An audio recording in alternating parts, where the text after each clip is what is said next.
Hello, everyone. Welcome to the Leica store in New York SoHo interview series. My name is Rene Perez. I'm the curator at the Leica store SoHo exhibit space.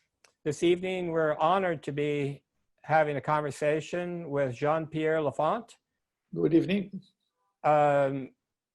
He's an extraordinary photojournalist and has been everywhere in the world. It's one of the most amazing things about JP is that when I look at his work, I'm always amazed that he could have been at all these different places over the period of time that he was working. JP was born in French Algeria, grew up in Morocco. He studied photography in Switzerland. In the early 60s, he moved to Paris, where he worked as a celebrity and movie star photographer. He wasn't happy with that. He wanted to become a photojournalist. Yes. So he moved to New York in 1964. There's a picture here of New York from overhead, him flying in. You can hear the plane. And over the next few years, he continued to do what so much of us do when we come to New York. We do the street photography. We photograph all the things that are going around the area, like ticker tape parades. He built his style and his portfolio working throughout the city and developed his unique way of storytelling. He worked on many, many stories, including the Nixon resignation, Watergate, Pentagon Papers. He photographed Vietnam from the American side as well as from the Vietnamese side. He covered the RFK and Martin Luther King assassinations, campaigns and assassinations. He was present for all the youth movements and all the many concerts that were connected to it, the Apollo missions, women's movement and early LGBT movement, women in the military. Also he did photography, or he did stories, and I have to keep on reminding us that JP is a very story-oriented person. So he did the outside religions and the cults, if you could call them that. He also spent a fair amount of time documenting immigration, and some of the issues within immigration are not that much different now. He also photographed the Ku Klux Klan and the Nationalist Socialist White People's Party. Most people just call them Nazis, but they actually have a longer name in the US. The Navajo Nation, plight of Americans during the difficult economic period of the time, and the energy crisis, the gas shortages of the 70s. He covered all of this and so much more that's in this book, Photographer's Paradise. And many of the stories that you're going to see in this book are still relevant today. We're not going to focus on everything in the book, but we're going to take certain stories and follow up on them. One of the important things about JP is that he always worked on his own. He never took photo assignments. And he always worked as, in a way, the outsider, either because he didn't have access, because he wasn't part of the regular press, but also because that's just his style. He likes to work from the outside, maybe even the reverse of what everybody else might be working. His awards are many, just to cover a few of them: the Overseas Press Club of America Madeline Dane Ross Award, the World Press Photo General Picture Award, the National Order of the Chevalier of Arts and Letters, which is actually a knighthood, but he doesn't wear his armor very often. This year he won the Lucy Award for Achievement in Photojournalism and the Visa d'Or Award from Figaro magazine for his lifetime achievement. All that, and we have JP. Hey JP, how you doing? Thank you very much. I'm very impressed by your presentation. I did not know I did all this thing, but yes, unfortunately, at my age, you have to recognize that I did few stories in my life. Yes, you're correct. Yeah. Thank you. You're welcome. You're welcome. You're shown here in Guam, you said, yes, with all your Leicas. For a while, you were on contract for Leica. Yes, I was in the contract for Leica for about 3 years. And I received, and I worked with SL Mott. And of course, they were very wonderful lens, extraordinary camera, very accurate, extremely sharp. But unfortunately, also, we were able to carry, we could not run with all this equipment. They were so heavy. The 280, the 400, the 180 was extremely heavy camera, heavy. So when the Nikon and the first zoom arrived, the 8200, my agency switched to the contract with Nikon, and I was very sorry because I was always attached to the Leica equipment. But you can show us a Leica right now that you took this picture with. I did this picture in 1976 downtown. Of course, when the towers just were finished and they were renting the Twin Tower. They were absolutely empty because the subway did not stop yet, because they have no restaurant and no parking. So nobody wanted to rent that place except the FBI and the US Custom. They rented 40 floor on the South Tower. And I photographed extensively this area because it was a deserted area with a lot of people with living in the street. And I did that picture with that camera. You see that camera? It is Leica M3 with a hologon. With a hologon, it's a Zeiss on the Leica camera. It's a Zeiss lens, and this lens has no distortion, and it is sharp from 15 centimeter to infinity. And of course, he underexposed all the corners of the photos, and they have a special filter for that compensation, and a fantastic viewfinder. You cannot work with this lens very often in a career of photojournalism, but I use it time to time in convention, the Olympic, in the sport event, and I am glad I still have this lens. And this lens difficult to get in a used equipment today. I think I've only seen yours in the last 20 or 30 years. Well, it's that rare. I understood it passed easily $20,000 on the used market. Yeah. So speaking of the 70s and the difficulty of the 70s, you were doing the story in the Bronx. The Bronx was burning at the time.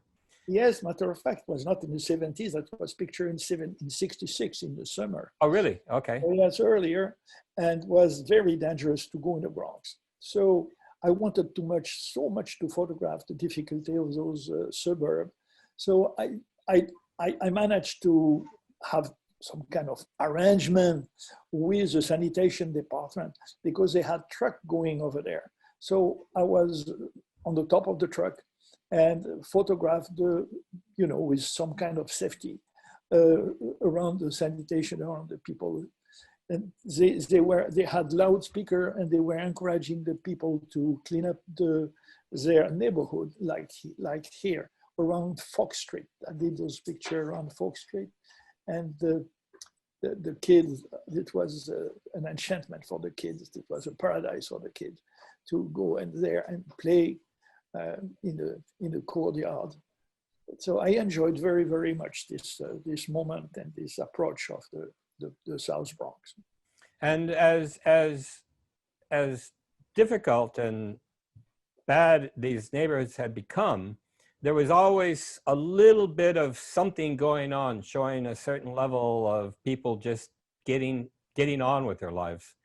And even as with this picture of yours, it's a pleasant moment, that smile on her face. Maybe she just liked having her picture taken. Yes, they are very kind people. They love to be photographed, and I had a very good relationship during my time over there in the Bronx. But once again, I avoided to be alone with my camera in the street. It's very, very difficult. That's also in the Bronx, but this is only in 72. We are no more in 66. This is in July 72. I was doing a story on the gang on the Savage Skull, because those kids speaking Spanish only, those kids were fighting against the pusher without the pusher in their area. Because the Bronx was divided in few territory of some kind of 5 to 10 block square, and the gang has their own law, their own way to behavior, and they were very, very territorial. Always little fighting, pretending fight all the time, just like little cat or little dog, little. But they pretend to be fighting, but sometimes it was quite severe. All of them had gun and knife, especially the knife. The gun, I saw the gun in other picture, I guess you have. But look, it looks like West Side Story, those place where they were playing. It was a fantastic moment. I stayed about 3 days with them. And yeah, you said that they accepted me very well. They saw my little French Renault 5, and they said, "What you doing? What you want?" Said, "I'm a photographer." "Oh, well, you are a journalist. We don't want journalists around here because you write some story." So 1 or 2 of them were speaking English with me. And they said, "Oh, you are a photographer. Okay, so if you don't write, you can photograph whatever you want." And I spent 3 days with them. I enjoyed very, very much. They were very, very nice, interesting people. Here, you had said that. You see, they are changing gun here with another gang, another friendly gang. And you had said that you saw a story in the New York Times about some drug pushers that had been thrown off of buildings. Yes, yes, this is why I tried to do that and to show, but of course I did not see this, but I illustrated enough the life of the gang, and those pictures was all over. Now, you also did a lot of work in Times Square, and you tell a story of how the police in the daytime kind of had a compact with all the pushers and prostitutes and what have you, that they wouldn't do anything in the daytime and would leave them alone at night. Yes, well, the activity, the crime activity was between 10 p.m. and 1 a.m. After that, the streets were more empty. And that was a prostitute time, between 2 to 3 to 4 a.m. That was the time for the prostitutes to come and the drug. And I was with the police, yes, but I was on my own. The police knew what I was doing. I was working here during the day. You see, I photographed an overdose. Overdose was almost each hour you have an overdose. Wow. You could hear the ambulance. I was running and saw the same thing, and the same thing again. Was the drug was very hard drugs, and strange people. This guy, all in leather. It was very dangerous people. Very, very, very, very dangerous. But they accepted the photos. The people who turned their face, insisted I did not photograph them. But right. Most of them, and you can see that I have the strobe here. You know, I did not photograph those things in the available light. It was impossible. It was 15 of a second at 2.8. But to photograph really the really light, I photographed them with a strobe. This, on the contrary, that was available light. It was right in front of a night discotheque, and this prostitute, almost, transparent, very aggressive. It was maybe 2 a.m. or almost a little bit after. And the police were smiling and laughing, and it was some kind of, friendly moment between the police and the prostitutes. They know each other. They see each other each day, and each night, of course, each night.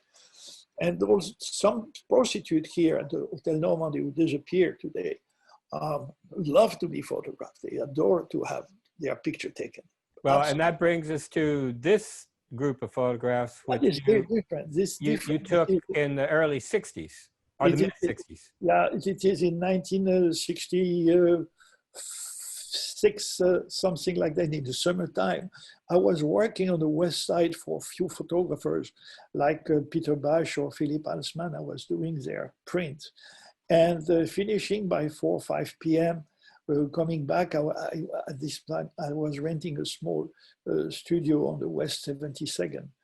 And coming back my home, I had the camera around the neck, and 2 guys said, "Hey, are you a photographer?" "Yes." "Do you want to take our picture?" "Yes." So I took a picture of this guy, of this charming couple, two guys, homosexual, obviously. And I came back the next day with a print, and they were so surprised to see me again with a print that they invited me in their building. The building still exists today. It is a very respectable building on the West 65th Street, between the Broadway and Central Park. And all the building where that was full of bedroom for this male prostitute. They were dressed in woman all the time during the day, playing, doing their costume, doing their clothes, having a female first name, and having a very charming, pleasant time. They were protected between each other. And they posed for me in the roof for a fashion show. That was the end of the good time, because their pimp arrived one day. That was day number 3 or 4. And he pushed me out of the building with a big knife, and I never come back. I never published the picture, by the way, until recently. I kept those pictures maybe 20 or 30 years in my archive. And just after this book, Photographer Paradise, was published, then I had a lot of need, a lot of people, a lot of magazines wanted to show the story. But the stories of and with are the LBGT community. Now we would call them LGBT. They were transvestites at the time and gay. And you continued to do that. This is 1970, the first. This is in June, exactly. Parade, June 26, I believe, or 28, June 1970. This is the first gay pride. The gay pride was anniversary of what happened the year before on Gay Street, and they finished in the Central Park. You show here a picture of Gay Pride number 2, was 71, the year after. But the same thing, the same Central Park.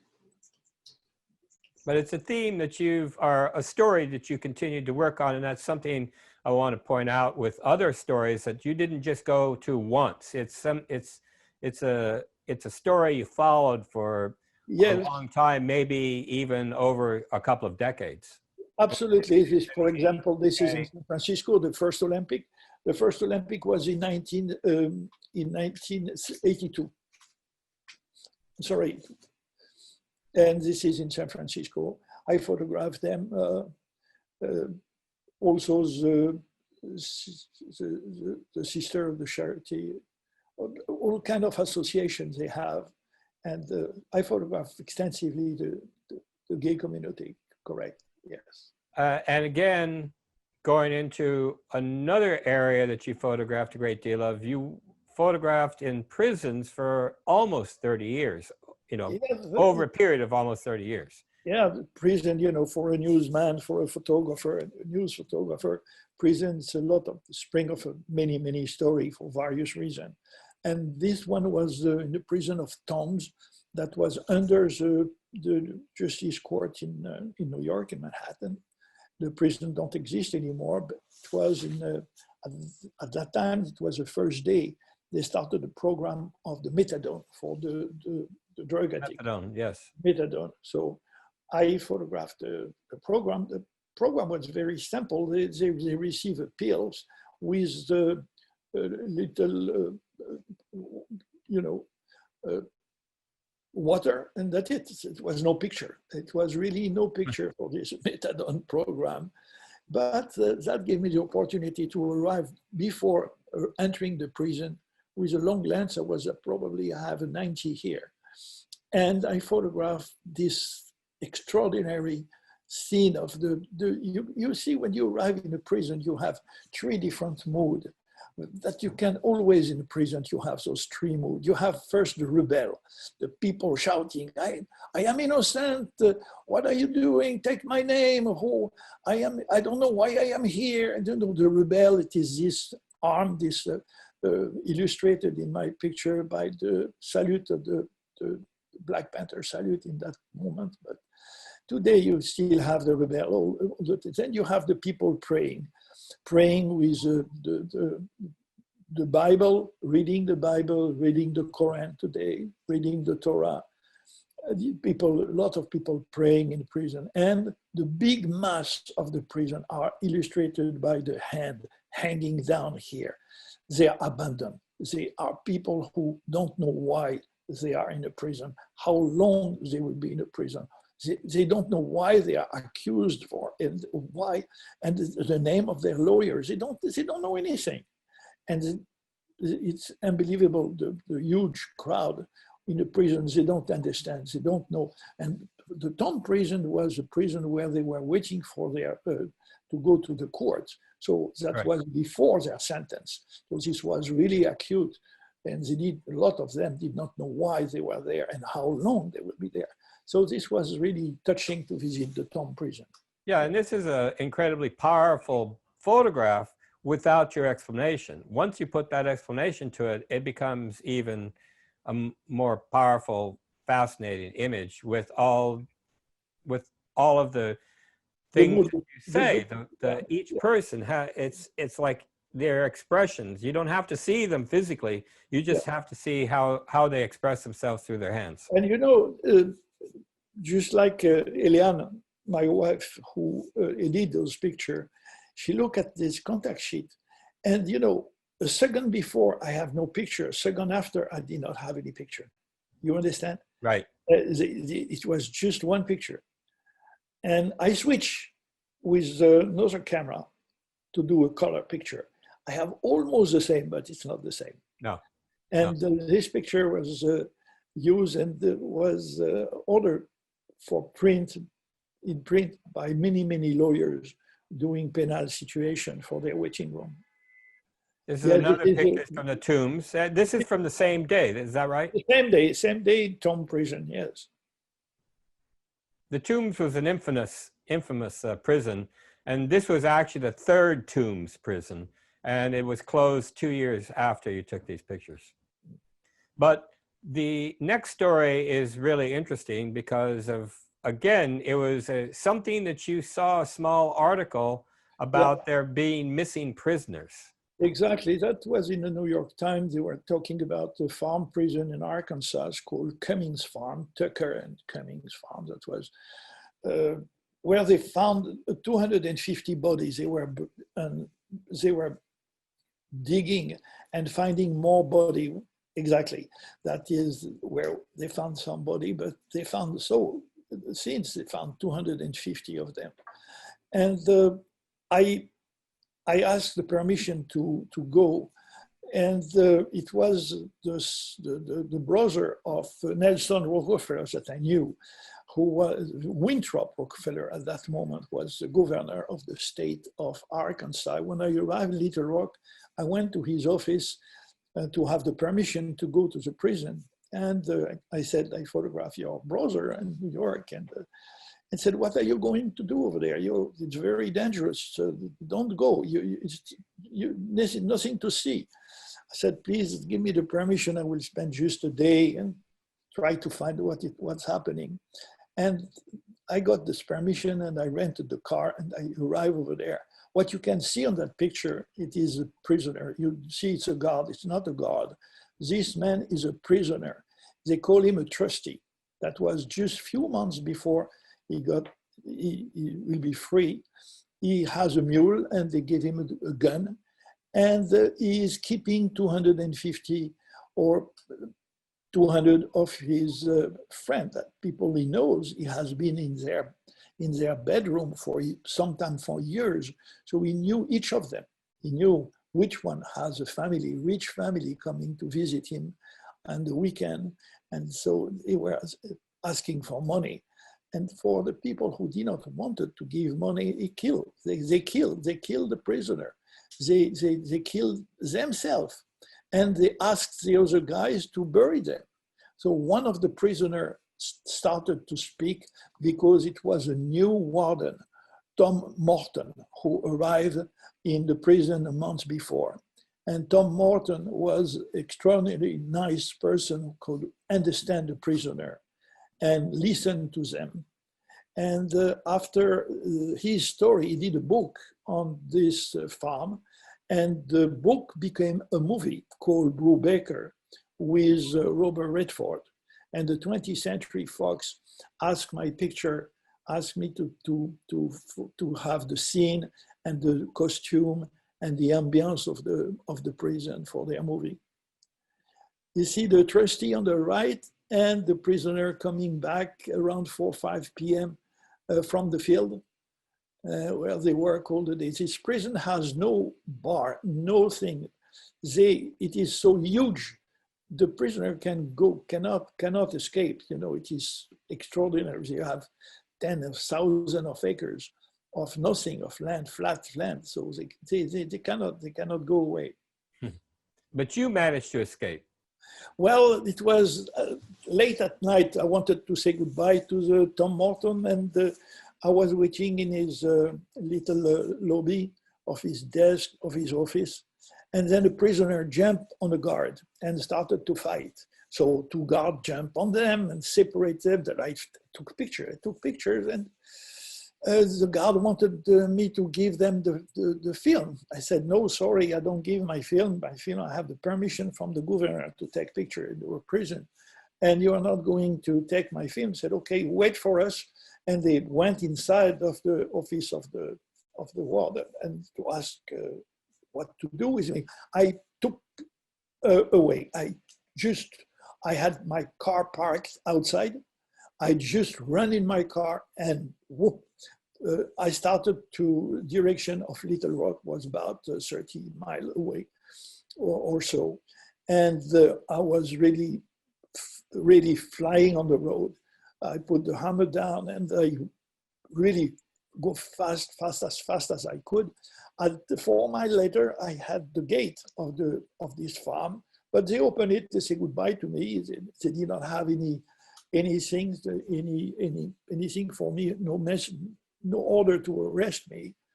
But when I slowed down a little bit, I heard the siren of a police car coming.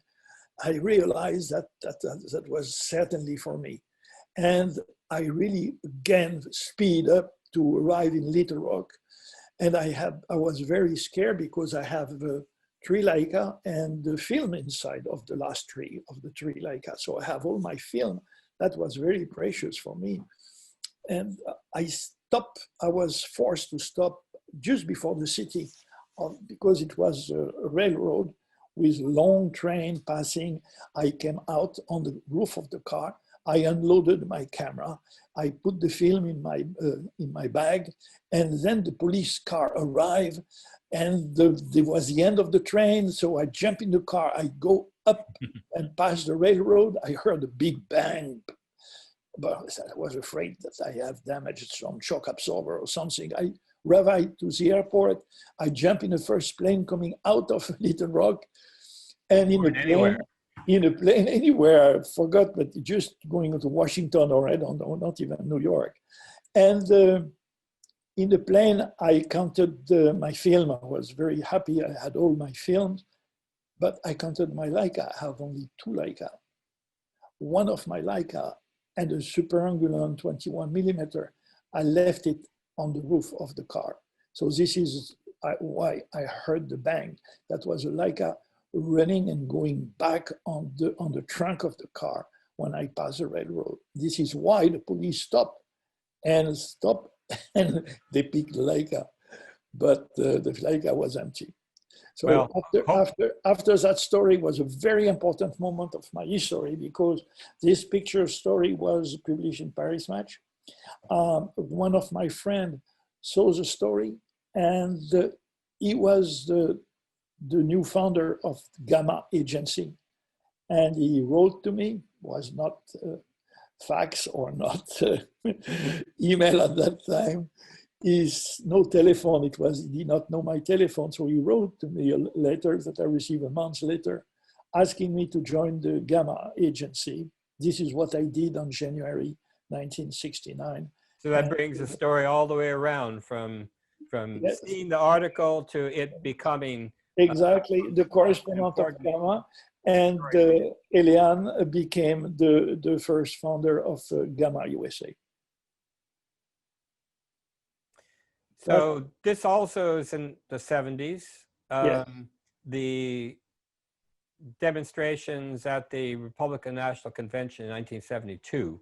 Correct. And I add this here because you photographed a lot of civil unrest. Oh, protester, yes, they were protesting. Yeah. But this series of pictures, in a way, kind of leads us to Nixon's resignation. Right. And you describe these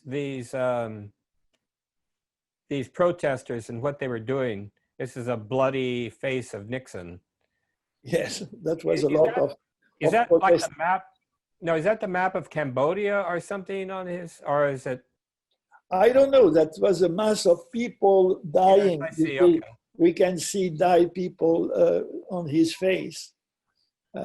This one became the cover of your book, and you have. Yes, this is it. Was about 30 or 40 young protester students. They dressed themselves and pretending they were dead Cambodian or Vietnamese patients, and you see their face. They were dressed, they were makeup, and each day they were on the floor in front of the convention, the Miami convention. They were on the floor there. So I photographed them, their face, I photographed their body. And they were representing the deaths made by the bomb of the US bomber, the B-52, flying from Guam each day. That was linked to my story that I did in 72 letter going to Guam. And this was the veterans of. That was a year. Yeah, that was a year before, in the Christmas time, in 71, when the Statue of the Liberty was taken hostage by the Vietnam veteran. And when I arrived the next day, I arrived late, of course, with a ferry. The flag was there, the reversed flag, the US flag upside down. And I knock at the door, and they let me go because I said I was a veteran myself. So they said, "You were from Vietnam War?" I said, "Yeah, I was in Guam, I was in Laos and Vietnam also, but also I'm a veteran from the Algerian War, the French War." I said, "Okay, come with us." And I stayed with them a couple of hours. I left because I wanted to show my picture, to send the picture to Paris. But now this is an extraordinary image. The Senate hearing in the Watergate. Right. This is the moment where Irving have the proof that the tape made by Nixon in the White House existed. Right. And This that's, is at that moment that the senator decided to impeach Nixon. yeah, and here is a bipartisan group with oh, I forget the gentleman's name on the left there next to Sam Ervin, Howard Baker. Yeah, Howard Baker, exactly. Who was Yes. a Republican. Yeah, and, you know, to imagine that this could even happen these days, that they could agree on something like that. But you also mentioned that this kind of photograph isn't even possible anymore. I don't know. I did not go over there today with a Trump, but I saw that the press conference, the way it happened today. Nixon, when we had the press conference with him, had a big respect for the press, and he was very, very cautious not to disappoint the answer and give the straight answer that the best he could. Of course, it was difficult. Now, how difficult he respect very much the question of the journalist, and I never heard over there a journalist who lost his badge and his pass because of bad conduct. How difficult was it for you as a foreign journalist to get access to many of these situations? Well, matter of fact, being French, that helped me very often because it gave me another kind of twist to enter places and to communicate with people. And people do not care to be photographed by the foreign press sometimes. It happened like that with the Ku Klux Klan and other places that I photographed. And that helped me a lot. That helped me. And here, that was the last day of Nixon at the White House, this picture. Somebody attached this poster at the fence of the White House.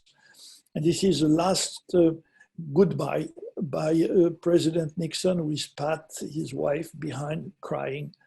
And behind me, this picture was Mr. Kissinger and all the staff of the White House saying that that's the last goodbye of the president. That was a really moving movement. And you said that when he left, most of, or maybe all of the photographers stayed for Gerald Ford's being sworn in as president, where when you and really only one other photographer went out and photographed the helicopter taking off with me. Yes, because you see, I'm a photographer for an agency. I am not a photographer looking for one picture story. And the picture story over there was one photo that I will get anyway free of charge because I belonged to the pool of the White House at that time. And it was the swear-in of Jerry Ford in the Oval Office. I did not care to photograph that picture. What was important for me to see the last second when Nixon left the White House. And look what's happening. We were two photographers. On my right was Annie Leibovitz, a young photographer who was not accredited at the White House, I believe, but I was fully accredited. And I photographed this red carpet rolling over the guard, losing their cap. And the helicopter, we can see hardly, but we can see it when you blow it, the picture, the hand of Nixon say goodbye. And this picture was heavily sold, and not the sermon, the swearing of Jerry Ford. That was a no picture for me. That's another difficult moment that I'm sharing with you. It was the funeral of the Attica prisoner. Some prisoner, about 19, I believe, were killed by the National Guard after they took hostage few guards in Attica prison. And Nelson Rockefeller sent the National Guard, and they unfortunately, they opened fire, and it was a bloody situation. And few prisoners dead belonged to Brooklyn. So I was in Brooklyn that day for their funeral. You can see the ambiance of the Black Panther people, there's all the black in the street, and had very few white people over there following this and covering this. Martin Luther King, that's a very painful picture for me because my agency lost all my film, all of them. So that's a negative that I found 25 years later of Dr. King delivering a speech in front of the United Nations. I photographed this with a Hector 135 millimeter with Leica M. And you can see the sharpness of the lens and the reflection of in his eyes of the United Nations building. And I like very, very much that picture. And of course, I was present at the moment of his funeral in Atlanta when he was killed in Memphis. It was Mrs. King and Laffont, people fainting during the emotional moments. How long was it, I should know this, how long was it before from Martin Luther King's to Robert F. Kennedy's assassination? Well, a year later, not even, when Senator Kennedy here in Brooklyn declared that he was a candidate for the presidency. And I followed him up to Indianapolis. This was a week before he was killed. And my agency said, okay, JP, leave it because, we have plenty of pictures of Robert Kennedy in the campaign. And now, sure, we have to concentrate on the vote because he will be elected. But I did not go to, fortunately, to Los Angeles. Another big contest at the time was Muhammad Ali and Joe Frazier. Yes, Joe Frazier and Ali. That was a very, very interesting time for photos. It was a moment of intense situation because I belong to the foreign press, so I could not have accreditation to have the ring pass to photograph the fight. And also, by the pressure of the press, of the sport press, and also UPI and AP, they did not want to have a photograph from the foreign press during the fight. So you weren't able to get in? So I was outside for the first fight where Ali lost. And this is it. He was just, it was in Madison Square Garden, and he was fighting during at night. That was 4 years later. 4 years later, I photographed the crowd going to the revenge of the fight, and where Ali won, but he did not have the title because Joe Frazier at that time was no more the world champion. So all the rich people, look, the rich Harlem came and showed. And you see this man with a chinchilla coat of $120,000. The hat only is $70,000 at that time. I did not know that, of course, myself. I don't know anything about it. But I photographed with elbow to another photographer that I never met. I don't even remember him. But his name was Richie Roberts. Richie Roberts was a narcotic agent. And he had the idea that a lot of new fortune will show up and will show their money. And indeed, this man here, Frank Lucas, Richie photographed him, follow him to his seat in front of on the ring side. And when Ali came, he said hello to him. And when Frank Sinatra came, he said hello to this man. This man is Frank Lucas, who at that time was importing the pure cocaine from the Burma to Harlem. Heroin, pure heroin. And that was the end of the the distribution of the drug by the French connection and the Italian connection. The drug were 50% pure, but he was selling the pure the drug 100%. So it was so many young kids who died because of this importation. This is why the narcotic agent Ritchie was there and took that picture.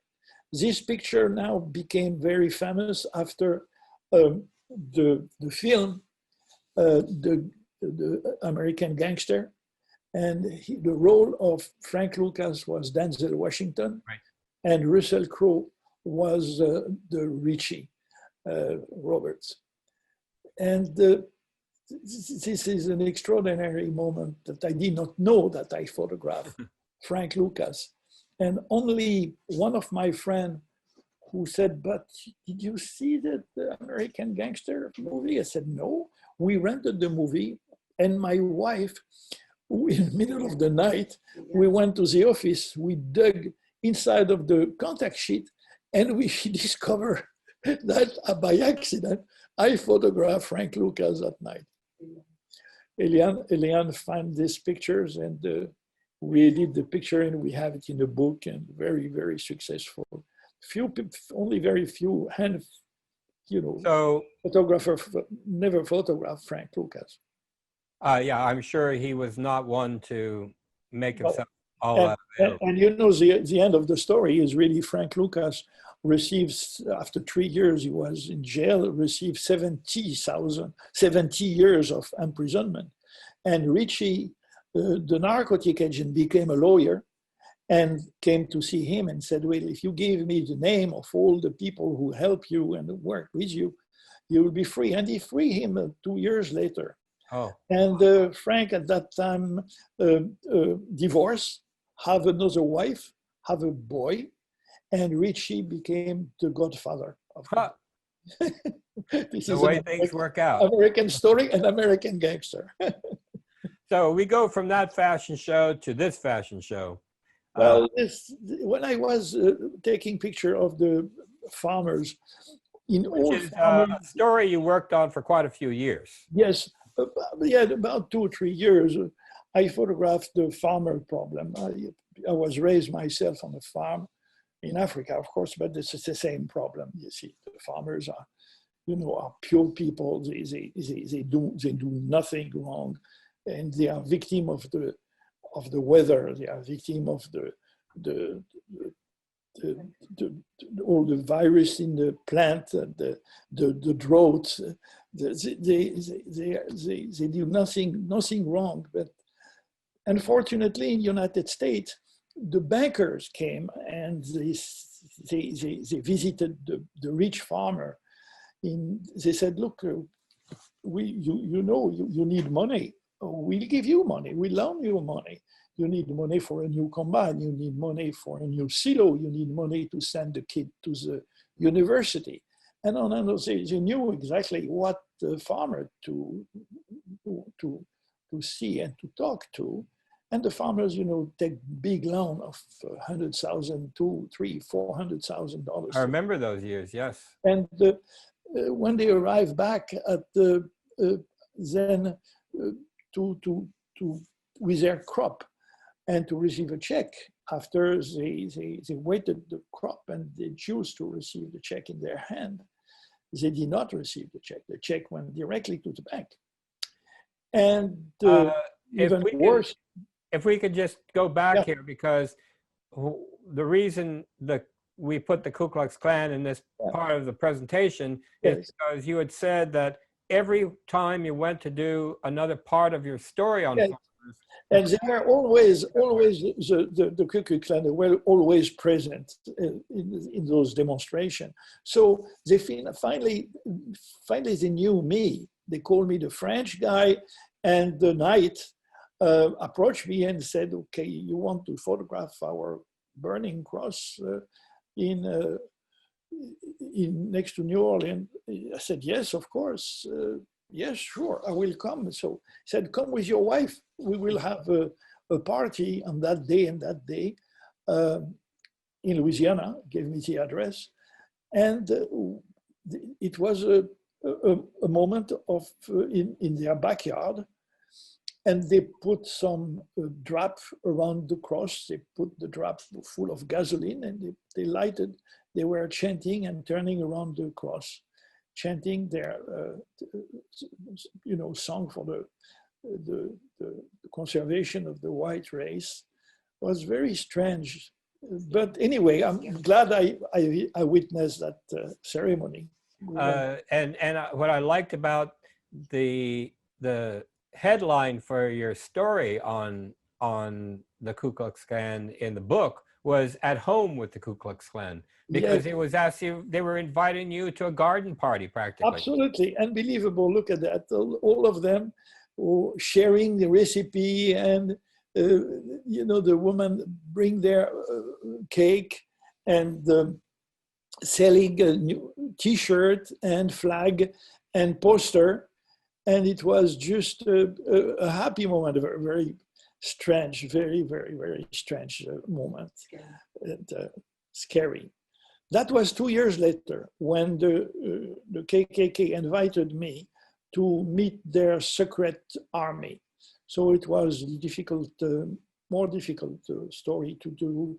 Was there extensive training that they were doing, or they just hung around like they did before with their guns? Not at all, not at all.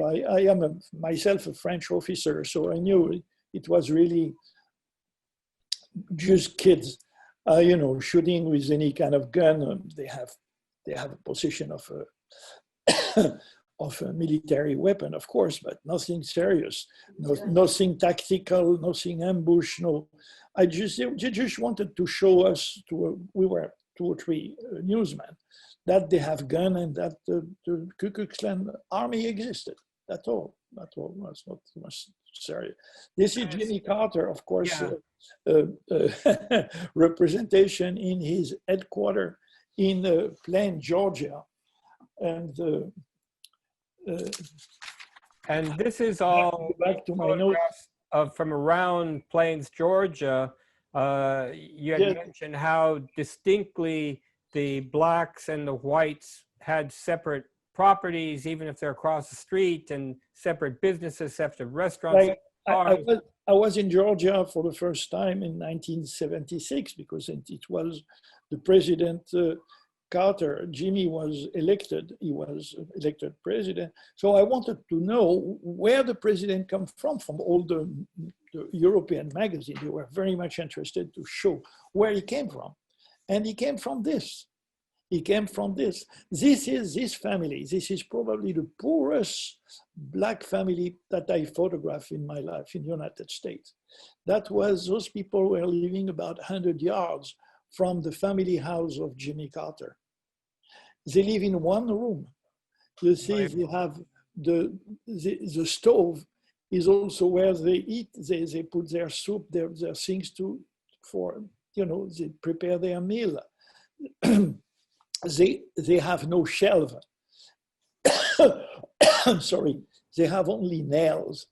They put nails and they hang their bag with their belonging, with probably their wallet, their ID, little money, maybe a T-shirt, something like that. And under their ground, under the floor, that was the chicken. They were there. This is really the poor people. So if Carter knew poor people, he knew the poor black people. That was the white people in Georgia. You see, they never mixed. They never mix. They don't cross the street. In this side of the street is the black, and the other side of the street is the white. The little restaurant over there was the KKK country corner, the kitchen country corner with the KKK. So it was really obvious the division of those two communities. So this is white people, peanut raiser. Very nice family. They gave me a very good welcome, and I visited all their farm. Happy people, and have huge farm. This is the family of Carter, his uncle on the right, during the Thanksgiving dinner. So now we get back to the story about the farmers. Oh yes, I'm so sorry. I love so much the story of the I farm. know that's I I can wanted to talk make sure that endlessly we got about plenty farmers. of time for it. Endlessly. So this is the farmer. Well, anyway, have the bank taking back their farm. As I told you, they could not pay their debt. So the bank said to them, look, Mr. Smith, don't worry. You were born on that farm. You have a little cemetery with all the ancestors buried in your farm. You are not going to lose the farm, but of course, you don't own the farm anymore, but you are going to work for us. So this is why a lot of them suicide them, to kill themselves. And I was attracted by this tragic situation. You see, in that village, they illustrated all the abandoned farm by a white cross. One cross, each cross represented the abandoned farm. And these and are the all position of the farm in that these area. are all from one community? Yes, yes, yes. Only It's in one hard to believe community. that there's that many farms in the community, much less that many lost farms. Lost farm, completely lost farm. Yes, yes. And this is the moment of the auction sale, because the bank were selling the equipment that they repossessed. They have the pump, they have tractor, they have trucks, they have all kind of machinery. And the friends are even reluctant to bet and to give money to buy the equipment belong to their friends. So it was a very, very heavy moment. That is in Arkansas. You see, in Arkansas, a very poor white family live. And you can see that this one house has one room. And you see the people outside, and you see them, the same 6 people inside. You see the father, he is a log man, his wife, she's in blue dress here with the last baby. They have Where is the baby? And, oh, there he is. Yes, okay. Yeah, and the grandma. So they were all living in one room with a stove also, which is also the way to be heated during the winter and to cook. Yeah. Very poor farmer, also in Arkansas. When this poor old man did not have enough money to buy gasoline for his truck, so he was using his mule again, trailing his logs. We spoke a little bit. He wanted to offer me a coffee. He did not have coffee. And we like him very, very much. The welcome of those people was so fantastic. I really enjoy doing that story, the poor farmer. This is a farmer also showing his soybean. You see the soybean completely dry for the 3rd years on a row. And he has his kids and he shows them why they have to abandon the farm, why they have to go. Because of so they did have to abandon this farm. Oh, he was talking at that moment.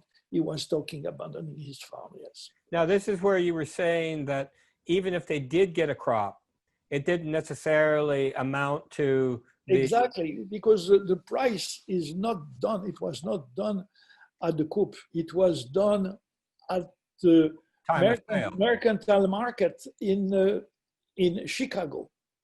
So the time you give your truck and you give your crop away, you receive a part of the check, few months later, and only a part of it, because he could have sold the crop himself a little bit better than in Chicago. So all this disturbed me so much. And you have a very, very soft place in your heart for the farmers. It really comes out in the images, but not only images, but in the stories that you're able to put with the images. Yes, and I photographed also the farmers trying to get together with their new union, the Union Farmers of America. And I did that story, and one Friday evening, I make about 4 or 5 carousel, and I have few thousand pictures. I went to Time magazine to see Arnold Rapkin, who was the photo editor at that time. And I said, Arnold, this is the story on the farmers that I did. And you see, I work very, very much that way, to do my story and then proposing the picture after I did it, after. Not receiving assignment before, because then you cannot illustrate what you want to illustrate when you work for somebody. Of course. So here you are with Eliane. You're right. All the work that you two had done. I guess you just kind of threw all the pictures on the floor and put them back in the book, and that's the way it presented. I don't know. It's quite an impressive book. And of course, we only touched on a few of the topics that are in the book. We could go on for at least another hour if we had the chance to do it.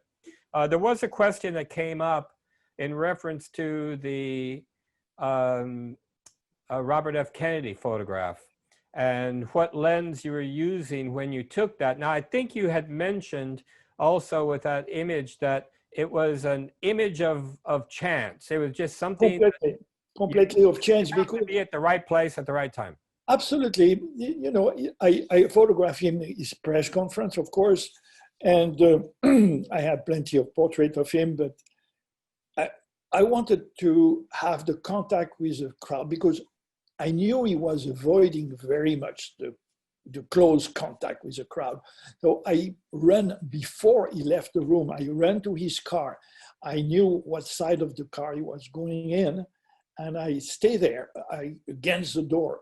And when he arrived, I was just in the right position with the 28, I guess, and I can see him bending over the roof of the car with a reflection of his hand, touching almost the share people, the people who wanted to say hello to him and to shake his hand. And it was, this is a pictures of Bob that I sold, I still selling very, very much after his death. Well, and it also showed how charismatic he was, even like his brother, maybe even more so, because it just seems to be something about his smile and the way the people are around it. It was genuine. It was all very genuine. Unfortunately, very much. He didn't survive. Now, just to clarify, you think it was taken with a 28, or because it appears to me to be a little bit wider angle lens? Maybe a 21. I don't know. I don't remember, but it was definitely a wide angle. Right. Yes, and a Leica one. Yes. Yeah, definitely. because that was a question that came up from one of our viewers. Yes. So it's now a little over an hour, so we have to start signing off here. If anybody wants to see this interview again, it will be posted on YouTube. Please follow up with watch out on social media and on the Leica website. There will be, you know, we will post. I saw Eliane sticking her head in there. Yes, right. She wants to say good night. That's wonderful. Also, you can get copies of the book through Eliane and JP at and Literati edition. Yes, Glitterati editions, and that's both the New York City Up and Down and Photographer's Paradise Turbulent America 1960 to 1990. And you can follow JP on Instagram, JP Laffont, is that correct? Yeah, JP Laffont. And you can see his website at www.jplaffont.com. Our next interview will be in September 22nd, I believe, and that will be with Richard Sandler, and we're going to be discussing his book, The Eyes of the City, and also looking at some of the work that he's done more recently in video and probably some writing and other things. But at any rate, that'll be a great show too. Thank you so much, JP. This was a lot of fun. I really enjoyed jumping into your world and hearing all your wonderful stories. I want to say thank you to Rene. Rene, thank you very much. And I would like to thank all the friends who listen to me, who participate eventually, and have the chance to meet us. And it's a beautiful, beautiful film tonight. Thank you. Thank you. And of course, I don't want to forget Eliane, which is next to me. Eliane can come back in again. There you are. By the way, the photograph that you show is the editing of thousands of photographs. So on the bottom is a reject, and on the floor are the select. You see my little hearts? Those are little notes that I put when a photograph is edited. And on the floor, it's a reject. And the photograph is taken by Sam Matamoros with Jean-Pierre 3 suitcases that travel with him around the world. When I visited you in your studio, the suitcases were there too. Well, look, they were with me so many years, everywhere. One was film, was one equipment. The other one was just the boots and the umbrella and the whatever. The Boots and umbrellas. light. Yeah. I was buying my clothes on the spot. Great to see you. Let's hope there'll be many more meetings and many more projects. Oh, and by the way, you do have another project coming up, don't you? You're working on another book? Yeah. We go, you can't talk about it? No, see, No, yes, no. we can. The next book is going to be about his whole career, not just the United States. United States is only 50% of his time. The rest of the time he traveled to China, Russia, Poland, Asia, India, Korea. So the next book is going to be the rest of the world. That's fantastic. I want to mention that nobody knows, but I spent 2 years in India with Indira Gandhi. It was. Oh, okay. So I have some picture of India. A lot of work coming up. I hope you didn't lose too much of that film. No. I have those. Okay. Okay, so thank you so much. Thank you to Thank all you, the Rene, friends. to Thank all the you. friends. Thank you. And family. Good night, everybody. Good night. Good night. Thank you very much, Rene.